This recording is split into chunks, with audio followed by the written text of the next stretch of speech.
يا مساء الخير وكل عام وانتم بألف خير وعيدكم مبارك وأيامكم سعيدة وإن شاء الله تحقيق الأماني يا رب وكل سنة وانتم سالمين. ومن العايدين إن شاء الله. ففيديو اليوم أجواء أول يوم العيد. أنا متأكدة كلش راح تستمتعون ويانا. فشفتوني أول من قعدت طبعا فتحت الباب على مود الأولاد يجوني يعايدون وحضرت الريوق خليت الشاي على النار. طلعت الخبز من الفريز. طبعا هنا صديقات لولو جو على أساس يعني يروحون يعايدون سوية. كل مرة لولو هي تروح عليهم، بس هالمرة هم جو. فلولو ضاجت يعني حست نفسها متأخرة وضاجت وبعدني ما مبدلة وتريدني أمشطها فشنو. نصيت على الشاي وبقيت بعدين أطق البيض طبعا بدلت لها. وجبت لها الشنطة باللون هذا الوردي العميق. هي عندها لون فاتح، بس شنو حبيت أجيب لها هيك ألوان بارزة عميقة.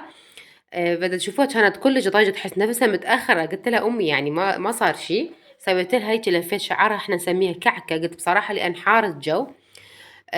وحتى الصندل جبت لها بنفس اللون الشنطة. بصراحة أنا حبيت أجيب لون برتقالي أصفر، هاي الألوان الفاقعة الأخضر. بس المشكلة بالحذاء ما لقيت حذاء هيجي ألوان. يعني دوب لقيت هذا اللون بصراحة.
فبس سويت بيضتين لان انا ابغى من وحدنا نتريق. لولو طلعت بلا ريوق ما تشتهي تتريق، وابن الصغير هم طلع ويا صديقه بلا ريوق.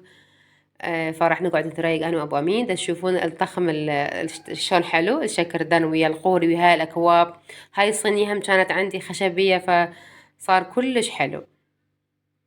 فراح نقعد نتريق وانتو سهمكم الف عافية. بصراحة أنا ولا تقربت على البيض، أنا ما أحب هالقد بيضة العيون، أحب هيك بيضة خلط. فالمهم طبعا الولاد جوي بدأوا يعايدونا، وزع لهم الشوكولات وانطيهم العيدية. طبعا ذاك العيد جوي أطفال أكثر، ما أعرف لأن يمكن هالعيد الجو حار. أنا اشتريت كيلو شوكولات ذاك العيد تقريبا خلص، بس هالعيد تقريبا ظل نص الكمية، يعني كيلو ما خلصت. طبعا هاي صديقة لولو قالت لي أنتي أم لولو، كانت تسأل عليها قلت لها والله طالعة تعيد. فهنا صار دور أبو أمين يبدل حتى يطلع ويا الجوارين.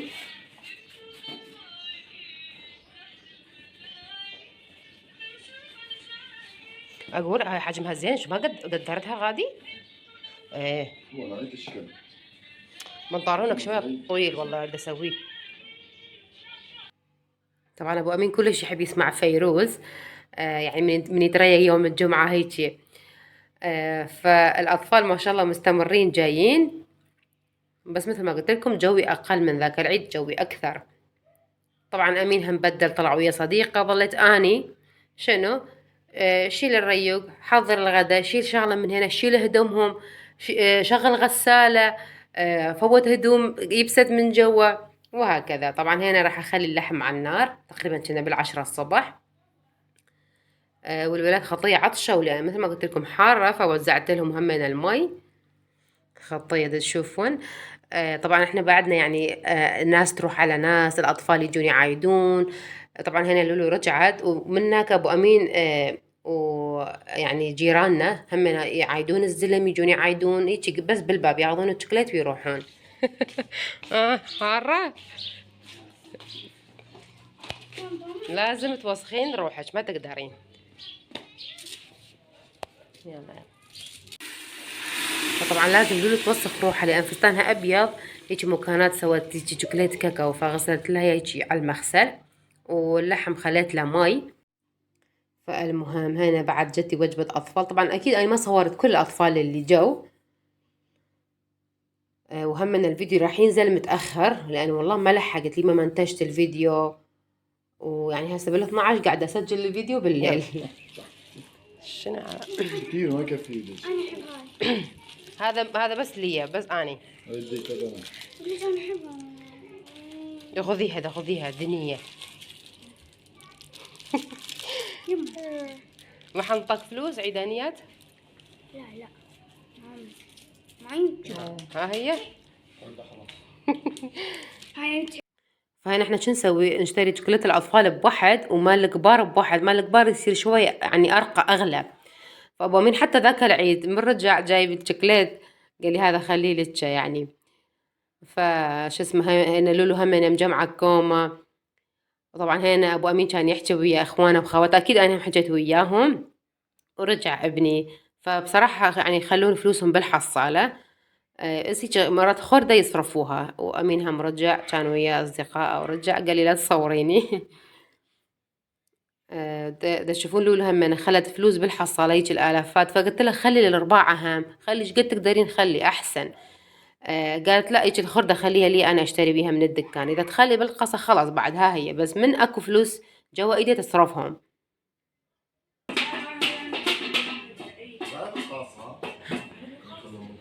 كيفهم؟ لولو 10. اهلا بالعيد. 20 زوار. اني ايه اولي صحيح. لا ماري انتو عيدانيتي. الله. امسك. وين امين؟ امين راح. هاي فلوس يا امين مالي. فابو امين وزع لهم العيديه، قلت له انا بصراحه ما اخذ عيديه ابد، يعني اقول لهم انتو العيديه يعني شو اسوي بيها. فانطل الولاد عيديات خلوهم بالحصال. انا بصراحه الولاد من النوع اللي ما يصرفون يعني كذا فلوس خشنه، ما يصرفوها بالقاصه، يخلوها او حصاله يشترون بها ان شاء الله. ابوها وعدها لولو يشتري لها ايباد لانه نجحت، فيجمعون الفلوس. اكيد ابو امين يكمل عليهم ويشترونهم. شوف هم شي يريدون. الحمد لله ولادي كلهم نجحوا، الف الحمد لله والشكر.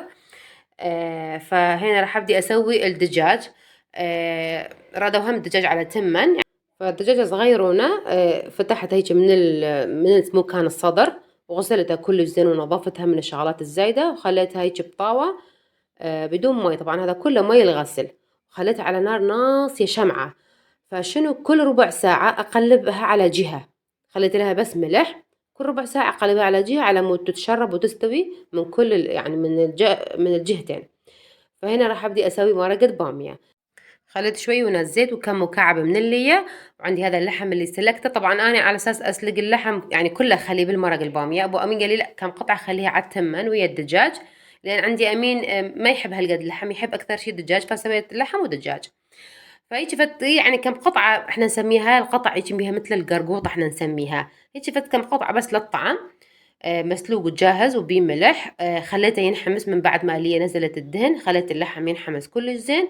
نزلت البامية اللي قلمناها قبلها بيوم، غسلتها أكيد، وخليت كم فصة من الثوم، وهيك ظليت أحمس بيها هيك أهز الجدر على مود لا تمرد عندي البامية. من بعد ما انحمست كل زين راح أبدي أحمس معجون هيك خشوكتين معجون، وأنا تقريبا نص كيلو أو أكثر طماطة عصرتها بالخلاط، وأكيد أصفيها طبعا لأن أنا ما أحب شنو هاي القشور والبذور كلها ما أحبها يعني، فأصفي الطماطة هذا الشكل ده تشوفون. فشنو راح أغطيها، أخلي هذا مي الطماطة يفور، بعدين أضبطها أشوف شي يعني ناقصها.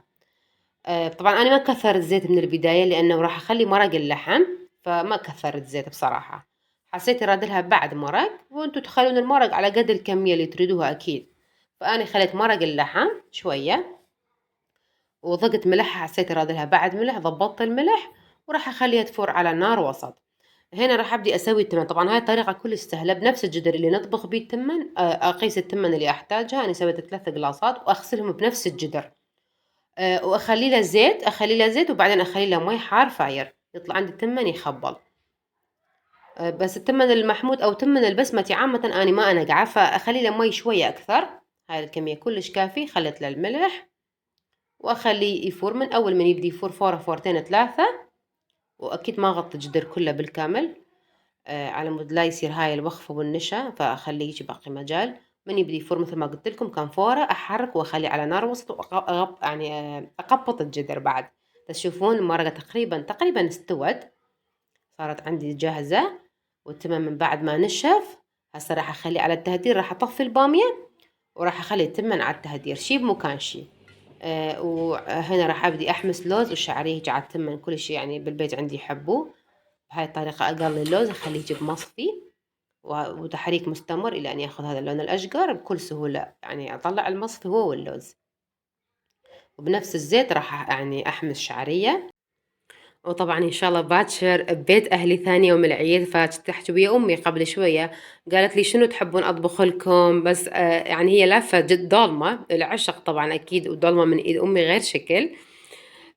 فمن بعد ما انحمست الشعرية خلت لها ماي كمية وظرف ماجي وأخليها إلى أن تنشف، بعدين همنا أهديها. وطبعا مثل ما قلت لكم احط شي بمكان شي. طفيت التمن خليت الشعريه، يعني ما طفيت التمن بس شلت التمن خليت مكان الشعريه بس تتهدر كم دقيقه. طبعا الدجاجه من بعد ما استوت مثل ما قلت لكم كل ربع ساعه اقلبها، بس بقد ما استوت كانت صغيره بصراحه بسرعه استوت، فهيك تكسرت بصراحه تفسخت. فعندي هنا شويه من المعجون وخاشوقه من دبس الرمان خففته بالمي وخليت له خاشوقه زيت على مود تنحمس الدجاجه، وراح اقلبها. تشوفون صارت عندي 4 قطع. طبعا كلش طيب هاي الطريقة، فسويتها كاملة مثل يعني حبيت أسويها كاملة بس هم انها تفسخت ما مشكلة. وأخلي الدجاجة تاخذ لون، خلاص هاي آخر مرحلة. لأن بصراحة تجاعوا أنا أخرت الغدا شوية. أبو أمين قال لي آخري على مود نجوع زين، رجعوا من الجامع وأبو أمين نام تقريبا بالثنتين ثنتين ونص تغدينا. فشفتوا التمن شلون كان نثري، وخليت الشعرية وراح أبدي أخلي الدجاج واللحم.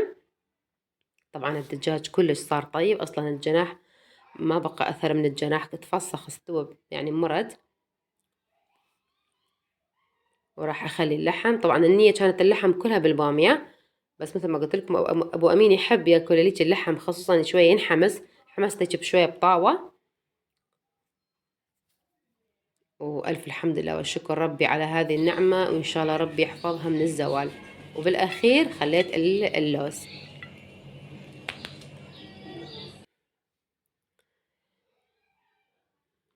وراح أصب عندي المرق مرق البامية.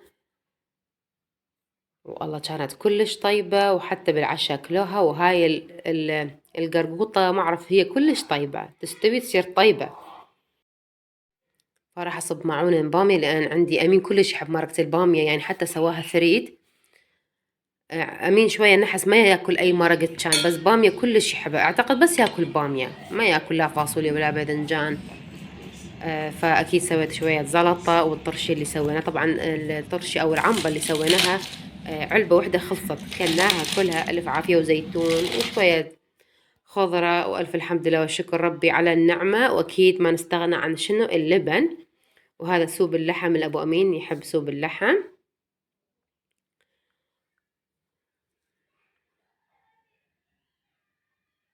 طبعا التمن كلش صار نثري، كلش سهلة هاي الطريقة. بنفس الجدر اللي نطبخ به هو نخلي تمن ونغسله ونخلي له الزيت والمي. فخليت الأبو أمين.